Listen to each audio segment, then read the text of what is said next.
உனக்கு எப்பவுமே அவ மேல ஒரு கண்ணுதான். அவதான் ரெடியா இருக்கலாமே. என் சொக்கலுக்கு முண்டை. கம்யூனிகேஷனோட ஃபர்ஸ்ட் ரூல் ஹார்ட் பீட் ரைஸா இருக்கும்போது பேசக்கூடாது.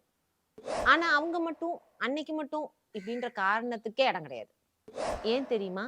இது ஒன்றும் பிலாசபி கிடையாது, பயாலஜி.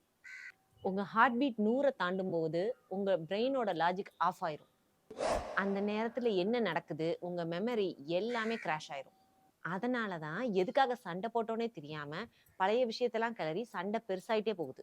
அப்ப அந்த 2 பேரும் சண்டை போடுறது சண்டையை நிப்பாட்டுறதுக்காக இல்ல, பிரச்சனையை பெருசாக்குறதுக்காக. அதனாலதான் இந்த நேரத்துல ஏட்டிக்கு போட்டி பேசாம அமைதியா இருக்கிறதே பெஸ்ட்.